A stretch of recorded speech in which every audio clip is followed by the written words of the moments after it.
Hey guys, good morning. If you're new, we'd like to welcome you. I'd like to do a video here to explain to all the new people kind of where we're at and what's going on in this.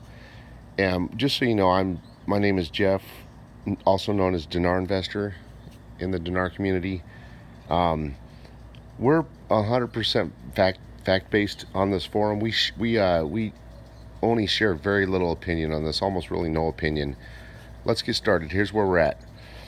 I've already provided, well, first off, this video is my opinion and shall not be used for financial advice. Okay, so since the war originally ended in December of 2017, the CBI had actually come out saying that this would be our one and only long-term delay. So the CBI told us that the delay in this is going to be they need to finish and replace the entire government. Okay, so basically replace and form a brand new government. That's our delay.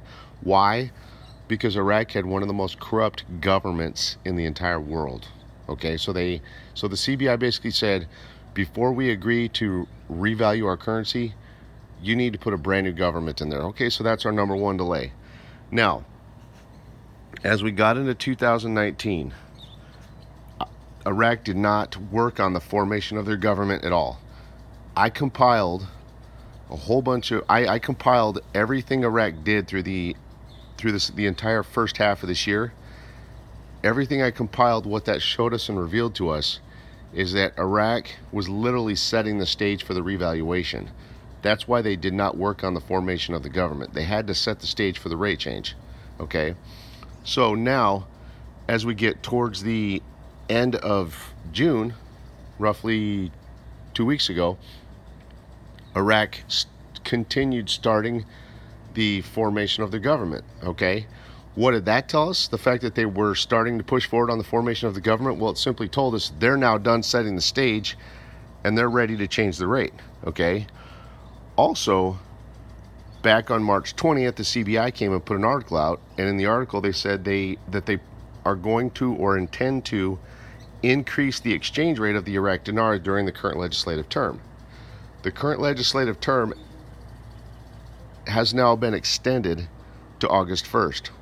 That makes your new back wall August 1st for the rate change. Okay, again, August 1st is now your back wall for the rate change. Okay, so that now that we know what our back wall is of August 1st, let's look at current facts, okay, to kind of bring everything in perspective. All right, so this part's going to be my opinion. I had shared with you guys back at the end of June. I said, you know what? If you just look at everything, here's what I strongly feel how this will play out in my opinion.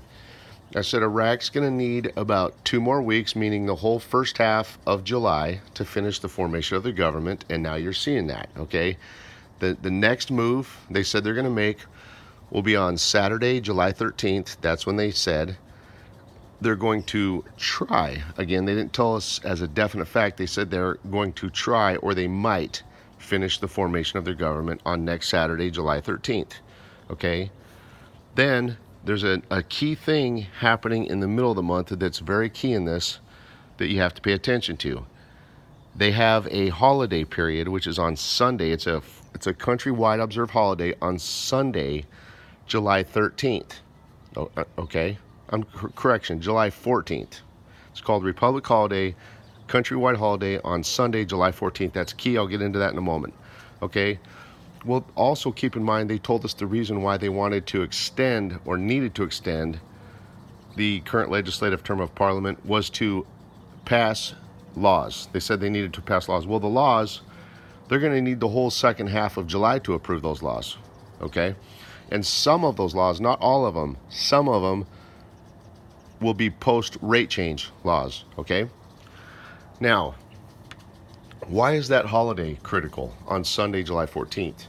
Well, let's look at historical patterns. Back when Kuwait changed the value of their currency, they actually did it on a Sunday. Okay, well, that would suggest to us that the rate's going to need to change over a weekend because Kuwait did theirs on a Sunday. Remember this, in our opinion, we don't believe this is a small rate change. It's not a few pips. It's going to be a large one. I mean, even if it were to come out at $3, okay, $3 is a 3,000% increase. That's massive. That means that they have to do it over a period when all markets are closed around the world to minimize volatility. Well, if they need to do it when all markets are closed around the world, they also need to do it when their own financial markets are closed, hence doing it on an in-country holiday, okay?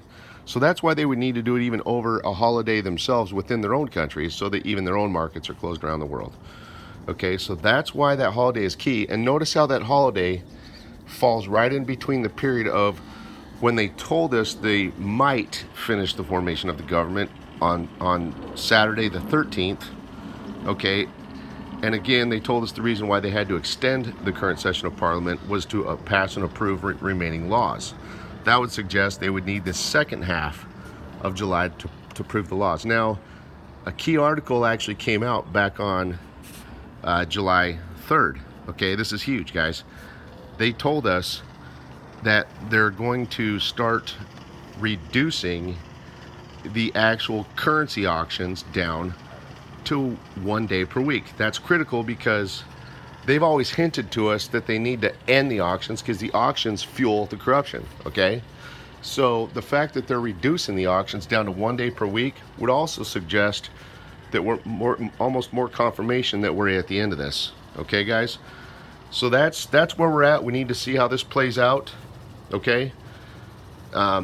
If they, and also there's another thing too. Since the beginning of the year, some key things I've shared with my audience, okay, is that the U.S. financial markets will be reaching record highs, okay? You're seeing that now. And then one key detail I shared is that right before the rate change, okay, is that the U.S., the Dow will reach a high point of 20,000 points, okay, right before the rate changes. Well, I got news for you. On July 4th, with the Dow futures, again, not the regular Dow futures, the Dow did reach 27,000 points on the futures, okay? So that suggests to me that the regular Dow is going to reach 27,000 points possibly this coming Friday. But again, we need to see how it plays out, okay? So all the factual indicators show that we are standing right on the edge of this, okay? But again, the number one thing we need to see happen is we need to see them complete the formation of the government, because that's what the CBI told us has to happen before the CBI agrees to even change the rate. Okay, that's in fact, that's not my opinion, okay? So hope that helps all the newbies out. Again, thanks for joining us. You guys have an amazing day. Take care. Bye-bye.